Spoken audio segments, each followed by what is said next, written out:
ng mga nagbabagang balita. Kolorom na van, tumakas at nakipagpatentero sa mga LTO enforcer. Lisensya ng driver ng van, inirekomendang i-revoke ng LTO. Pagbabawal sa pag-inom ng alak bago at sa araw ng halalan, mahigpit na ipapatupad ng PNP. At Robert Prevost ng Amerika, inihalal na bagong Santo Papa.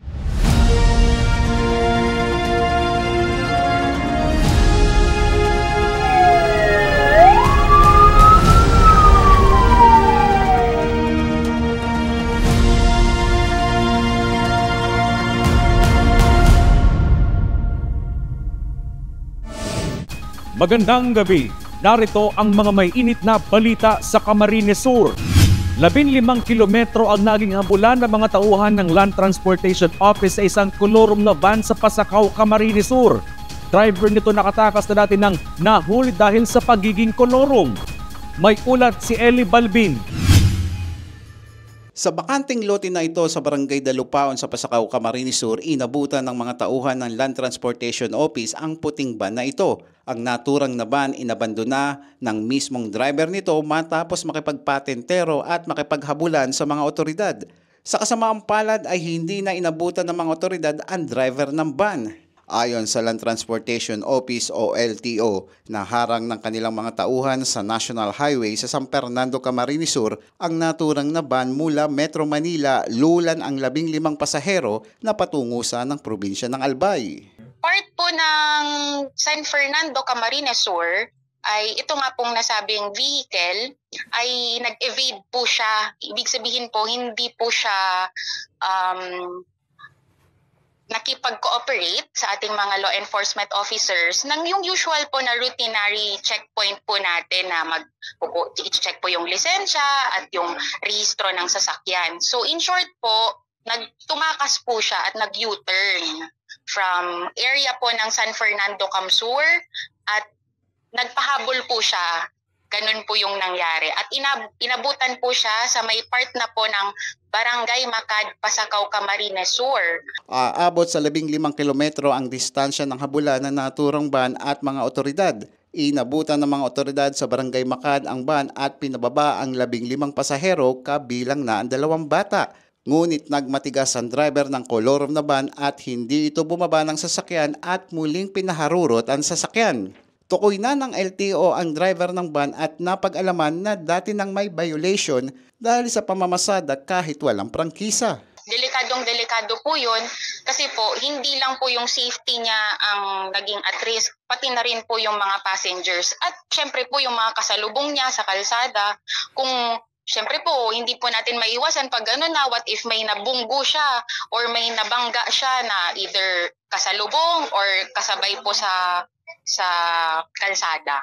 Sa ngayon, at large o hindi pa nahuhuli ang driver ng van habang pinadalhan na ito ng show cause order at inirekomenda ng LTO na i-revoke na ang lisensya nito. Wag po tayo magto-tolerate ng kolorum. So sa papalapit po na halalan, alam po natin na dadagsana naman po ang biyahero at magsisiuwian po.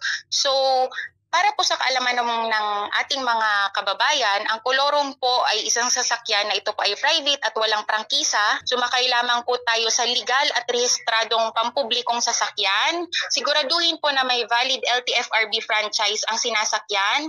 Iwasan po ang mga private vehicle na nag-aalok ng biyahe para sa bayan at magsumbong po sa LTFRB o LTO kung may nakitang kolorum na sasakyan. Eli Balbin, CSN. Hindi na nakapalagpa ang notorious na bugaw umano sa Naga City matapos arestuhin ng PNP Anti-Cybercrime Group. Ilan sa mga binubugaw ng suspect, mga minor de edad. May ulat si John Amador, exclusive. Bitbit ang warrant of arrest mula sa korte. Inaresto ng mga tauhan ng PNP Anti-Cybercrime Group ang babaeng ito na bugaw umano. Itong si Roberin Dalanon ay na-arrest namin ito nung nakaraang buwan sa kaso ng human trafficking. So na-inquest siya, kaya lang hindi umabot doon yung mga oras ng pag-inquest, pinalabas siya. Binigyan siya ng pagkakataon para sumagot. So ngayon hindi siya sumagot, nalabasan siya ng warrant, kaya hinuli siya ng Hinuli namin siya. Na-monitor na umano ang suspect sa pangbubugaw online kung saan meron din silang na-rescue na minor de edad. Na nag-online sell siya, yung sa trafficking in person. So sa madaling sabi, yung pandering, yung nagbubugaw ng mga babae. Online, sir? Online siya. Doon siya unang nahuli namin. Walang inirekomendang piyansa sa kaso at may paalala rin ng PNP Anti-Cybercrime Group sa mga sangkot din sa kalintulad na krimen. Na nag-online sell siya, yung sa trafficking in person. So sa madaling sabi, yung pandering, yung nagbubugaw ng mga babae. Online, sir? Online siya. Doon siya unang nahuli namin. Jan Amador, CSN.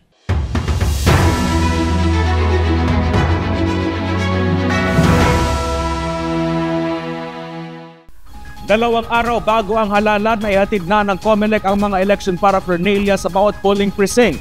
Poll body all set na sa halalan sa Lunes. May ulat si Regine Bue.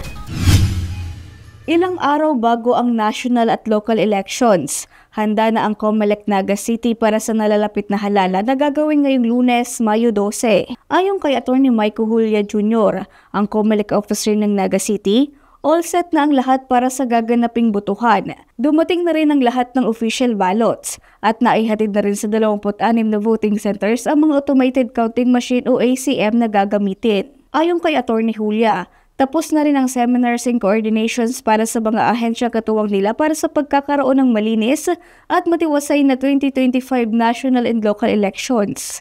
So, siyempre, coordination with PNP, siyempre sa security kang mga school, mga voters, security kang mga poll workers, tapos po pagbantay po naman sa mga cell site, tapos sa mga power generators, sa mga supplies sa Katsureco, in GFCP, yan, may bantay po yan. Yan po sa security matters man po. Tapos sa mga voting center man po, na-inspecta naman po ang mga voting centers na accessible sa voter, tapos suitable po for voting. Kaugnay nito, target ng COMELEC na matapos ang pag-distribute ng mga official ballots at election paraphernalia gaya ng ECVL sa mga voting center bago mag-weekend. Sa mga botante naman, boto po kita base sa itong konsensya, tapos base sa qualification kang kandidato.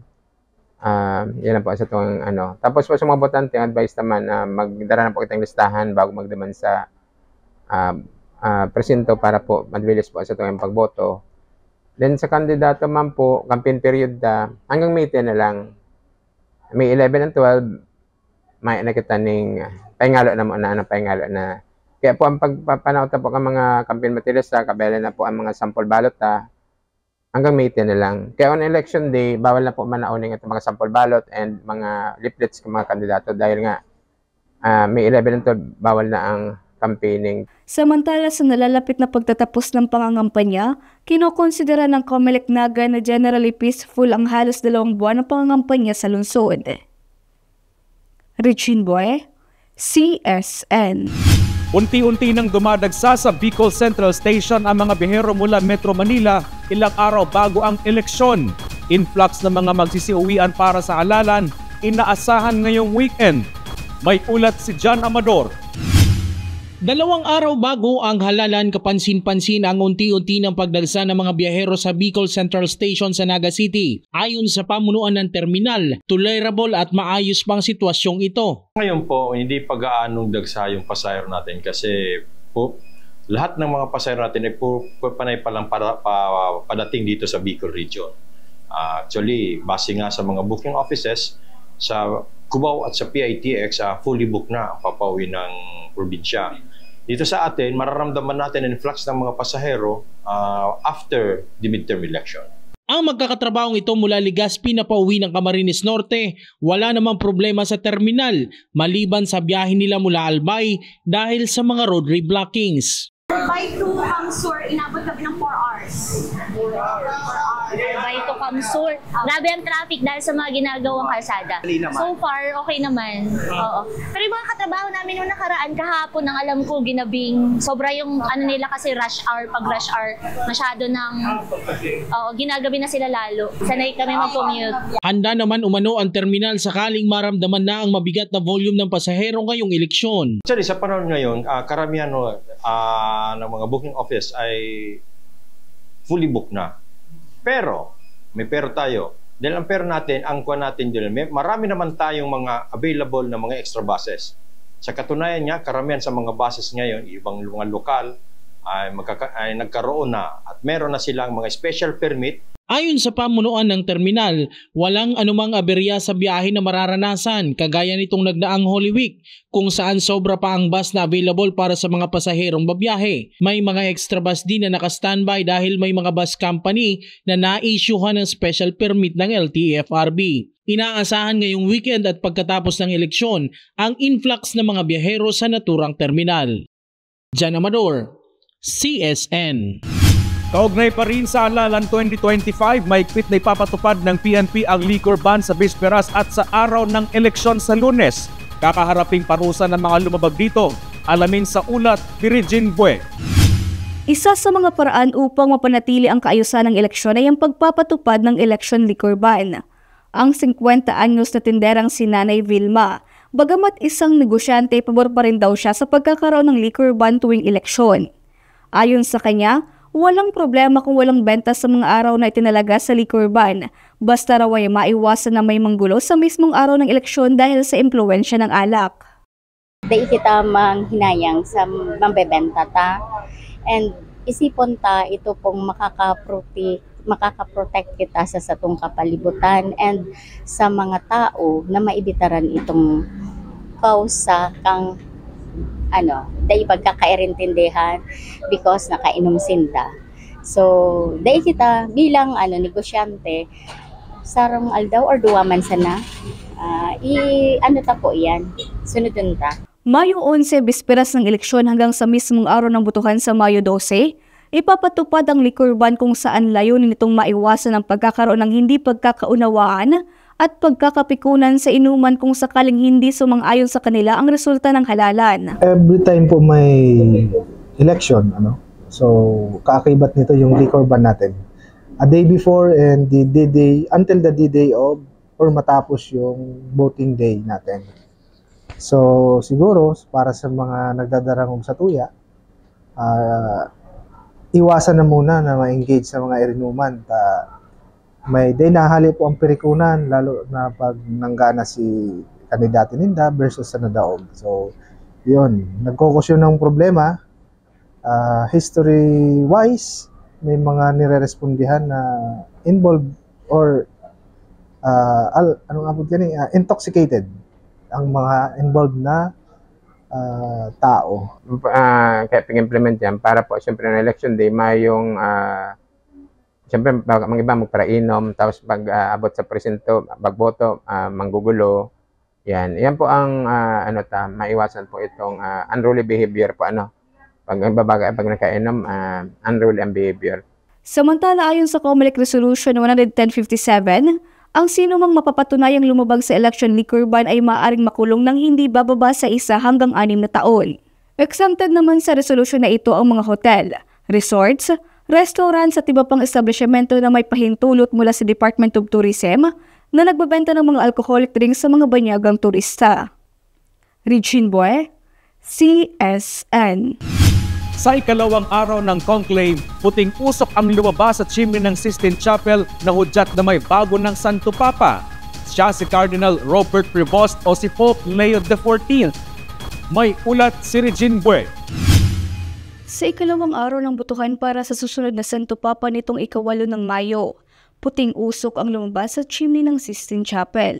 Ang puting usok, sinyalis na may bago ng Santo Papa.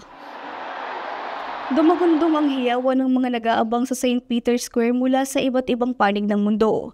Ang ilang nag-aabang sa Vatican, emosyonal at hindi maitago ang galak sa bagong halal na Santo Papa. Ang bagong halal na pinuno ng Simbahang Katolika, si Cardinal Robert Francis Prevost. Siya ang kauna-unahang Amerikano na naluklok bilang Santo Papa. La pace sia con tutti voi. Fratelli, sorelle carissimi, questo è il primo saluto del Cristo risorto, il buon pastore che ha dato la vita per il gregge di Dio. Anch'io vorrei che questo saluto di pace entrasse nel vostro cuore, raggiungesse le vostre famiglie, a tutte le persone, ovunque siano, a tutti i popoli, a tutta la terra. La pace sia con voi. Si Cardinal Robert Francis Prevost, 69 years old, isang US-born pontiff na kikilalanin bilang Pope Leo XIV. Primero siyang Amerikanong Pope, pero he served most of his ministry sa Peru. And he has a dual citizenship. He's both American and Peruvian. So, pag babalansi kang mga bagay, medyo masakit. Nasa guessing stage pa ang gabos. But initially, we find that he is more aligned with Pope Francis. Kaya, ang aarabangan ta sa mga masunod na aldaw, iyon na kung paano niya kung sa inya gustong darahon ang simbahan, yun ang maot niya tumadangog sa saya. Ayon kay Reverend Father Tordilla, lubos ang kagalakan ng Archdiocese of Cáceres na may bago ng lider ang simbahang Katolika.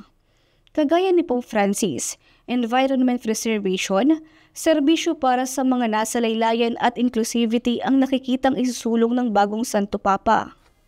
I am confident na more or less, he will take the same direction kay Pope Francis. Kung sa para sa kuya personalmente, naugma akong maray ng hulita, pareho sinda on synodality. Inclusive ang church, ngunyan, but sabihin nagdadangog sa gabos.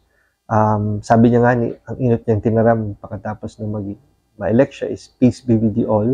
So, let us build bridges.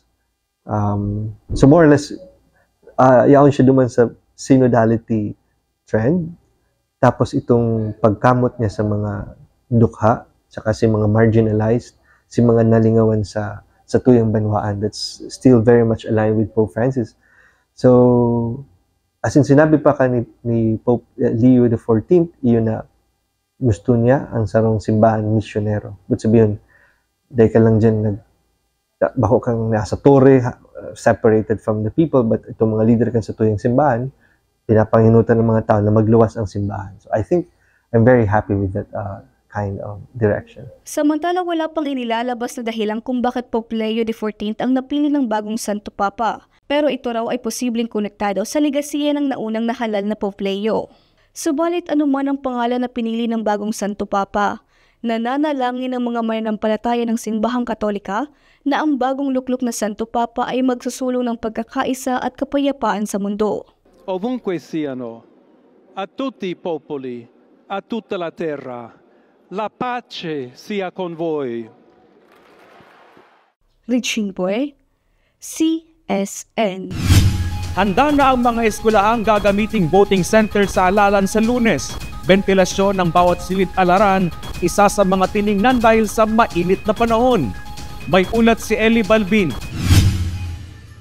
Dumating na mula sa Naga City Police Office ang mga augmentation police na magbabantay sa Lunes para sa gaganaping midterm election. Ayon kay Police Chief Master Sergeant Juan Batolina, mahigit 100 PNP personnel ang magbabantay sa bawat voting center sa 75 barangay ng Libmanan, katuwang ang iba pang law enforcement agency. Ayon sa principal ng Mambulo Nuevo Elementary School na si Gina Arroyo, handa na din ang 4 na classroom na magsisilbing polling precinct sa Lunes. Ang Mambulo Nuevo Elementary School ay handa na rin po sa during election ngayong Monday. Tapos na yung testing and sealing ng bawat presinto. Meron din itong 4 na precinct and bawat presinto ay meron siyang itinalagang waiting area para sa mga magboboto. So I think makatulong yon para madali nilang makuha yung mga pangalan nila, para madaling makita yung hindi mahirapan para malocate yung kanilang mga precinct.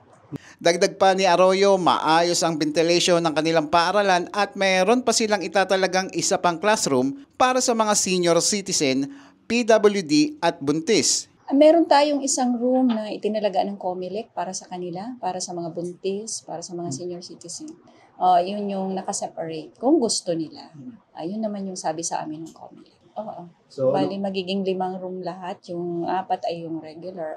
Samantala, ayon kay Dr. Emmanuel Bola, may i-deploy silang medical team sa araw ng halalan sa Lunes. De-deploy po kami ng healthcare worker kasama yung mga BHW natin sa school po mismo to. So during election, so pwede po doon na if ever may yung mga voters natin may mamatayan, may mararamdaman, so pwede po silang dumulok doon sa designated area sa mga schools, sa mga presinto. Nakaantabay umano ang healthcare unit personnel nila hanggang matapos ang halalan. Eli Balbin, CSN. Naidala pa sa ospital ngunit binawian din kalaunan ang isang 48 anyo sa driver ng van sa Libmanan, Camarines Sur matapos umanong atakihin sa puso. Health expert may paalala. Si Eli Balbin sa detalye. Ang lalaki sa video, driver pala ng isang van na inatake na sa puso. Ayon sa mga residente, pumarada ang naturang na van pasado alas 9 ng gabi nitong Mayo 8 sa kahabaan ng Maharlika Highway, Barangay Bagakay, Libmanan, Camarines Sur. Inakala ng mga residente na nagpapahinga lang ang driver ng van ngunit inatake na pala ito sa puso. Kwento ni Emily Ashley, may isang matanda na humihingi ng tulong upang madala sa ospital ang driver. May pumunta po dito padahan-dahan kasi nagtatanong daw po kung kung may sa MMDR po, yung sa ambulansya. Ayon kay Marisa Raliota, punong barangay ng Bagakay, agad silang tumawag sa MDRRMO Libmanan para malapatan ng paunang lunas ang driver.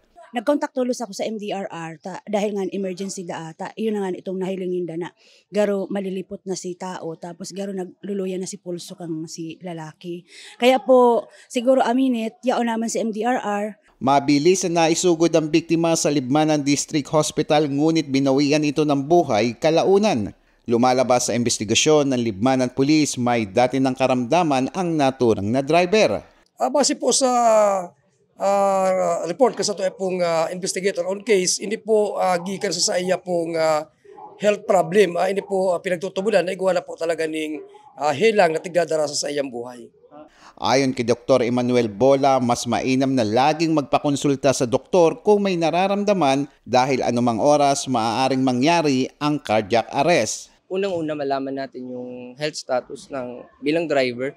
Alam natin kung nagtataas ang sugar, nagtataas ang BP kasi importante po yun. Kaya ang papasok doon yung daily check-up na dapat alam nila yung estado ng katawan nila. Sa ngayon, inihahanda na ng pamilya ang bangkay para madala sa kanilang lugar. Eli Balbin, CSN.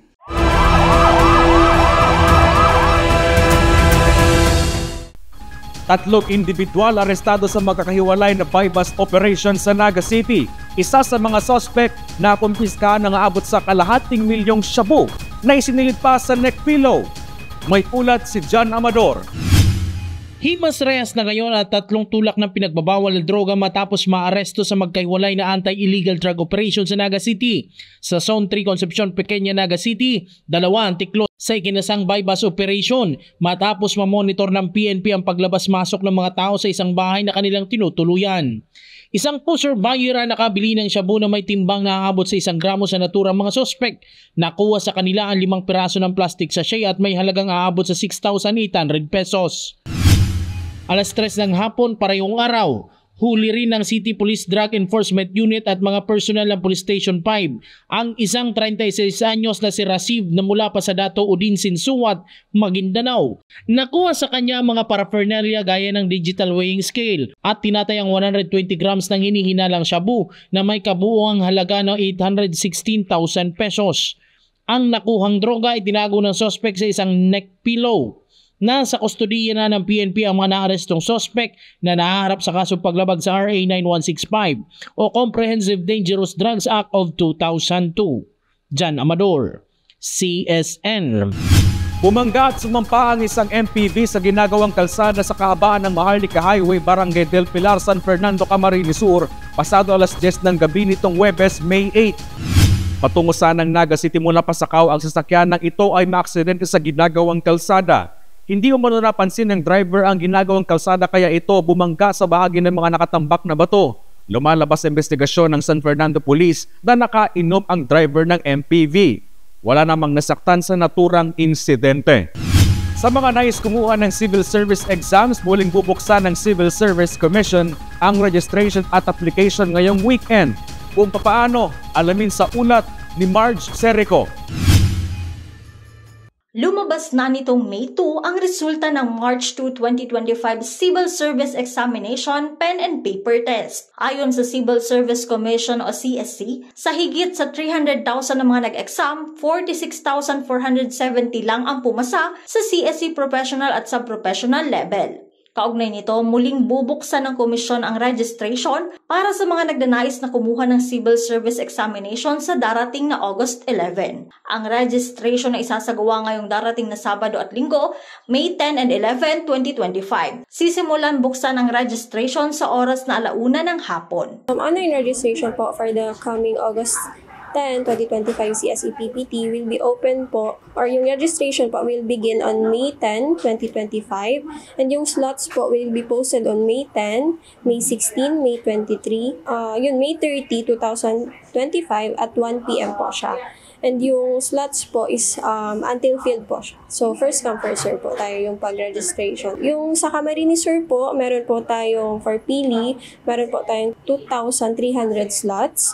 Yung sa Naga naman po is 2,275 slots po yung available po natin. Sa kabuuan, sa Bicol Region may 13,650 slots na inilaan na slot para sa sub-professional level, habang 14,750 naman ang sa professional level. Ang aktibidad ay bukas para sa lahat ng mga kwalipikadong individual na nais kumuha ng pagsusulit upang maging bahagi ng serbisyo publiko. So, yung admission requirements po natin is una po, dapat po Filipino citizen. Next po is dapat at least 18 years of age po on the day of application, no? Or on the date of filing ng application nila. And then, must be of good moral character po. Must have not been convicted by final judgment of an offense or crime. And then, you must have not been dishonorably discharged from military service.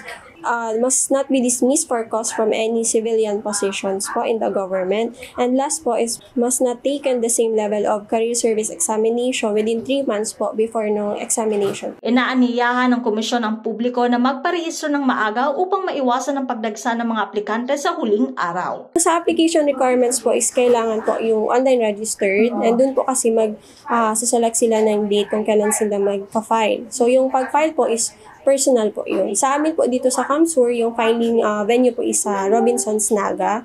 So, yung pinaka-requirements po is yung application form, which is po ma-generate doon sa system. And then, yung 4 na passport size pictures, yung specifications po niyan is nasa likod po ng application form. Pero, yung passport size po is dapat 80% po yung face po ng applicant, and with name tag po siya, first name, middle initial, last name with signature po, and handwritten po siya. And reminder lang din po namin sa applicants na hindi po kami nag-accept ng mga scanned photos or yung mga blurry. Dapat po ay printed siya sa good quality paper or studio taken po siya. And then yung kailangan din po nila magdala ng government issued ID, valid po dapat yun. Original and photocopy po yung i-present sa amin, and then yung application fee po na 500 pesos. Ayon sa CSC, mahalagang magdala ng mga kinakailangang dokumento tulad ng valid ID, duly accomplished application form, at mga litrato na sumusunod sa itinakdang sukat. Maaaring bisitahin ang opisyal na website ng CSC o makipag-ugnayan sa pinakamalapit na CSC Regional Office. Marge Serico, CSN.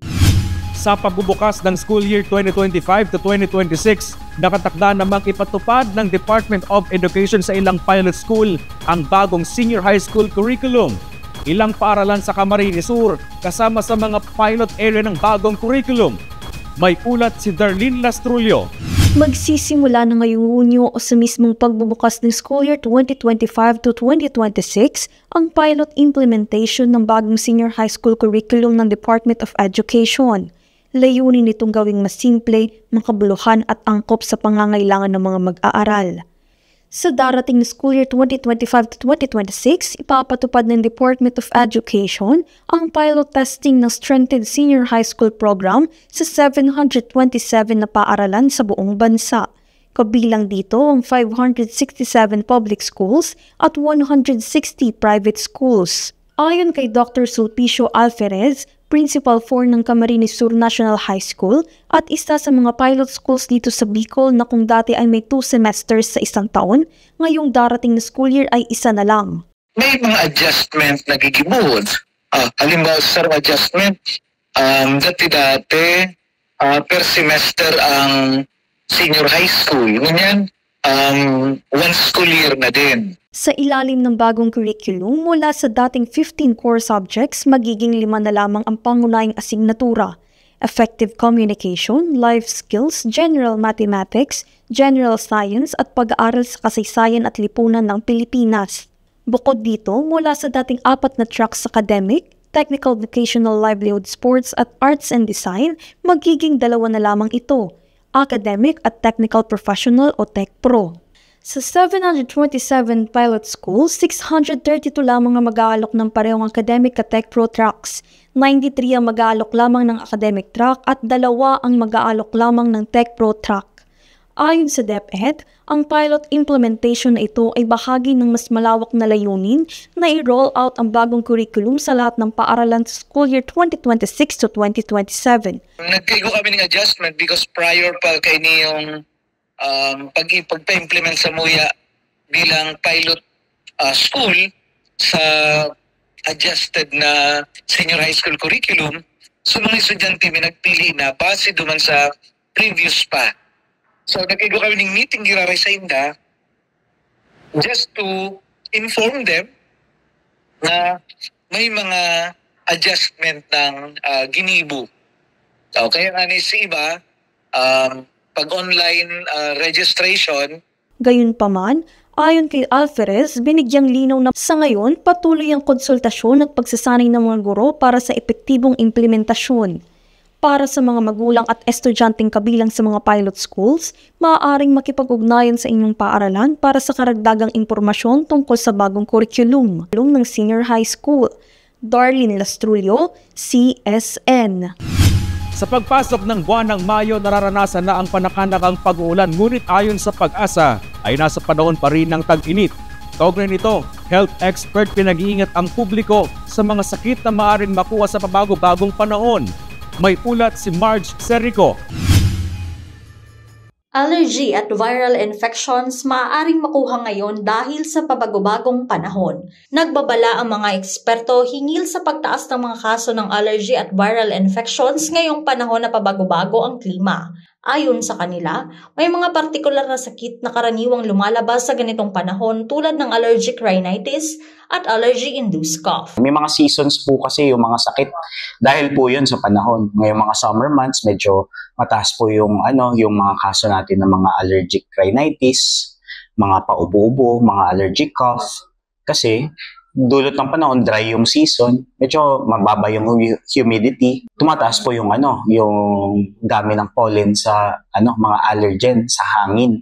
So madalas makikita mo nagkaka-allergies mga ganitong panahon. Pero po dyan kung maulan naman, madalas po talaga yung mga virus. So magiging maingat lang po tayo pag may nararamdamang mga sintomas, tapos hindi alam kung paano ko kontrolin, pwede po tayo magpa-check up. Dagdag pa niya, mahalagang maging mapagmatsyag sa mga sintomas.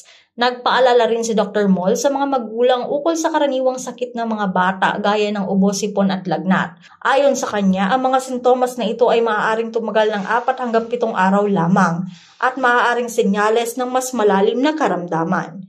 Madalas po yung ubo, sipon at lagnat, tumatagal po yan siguro 4 to 7 days pag mga virus lang naman.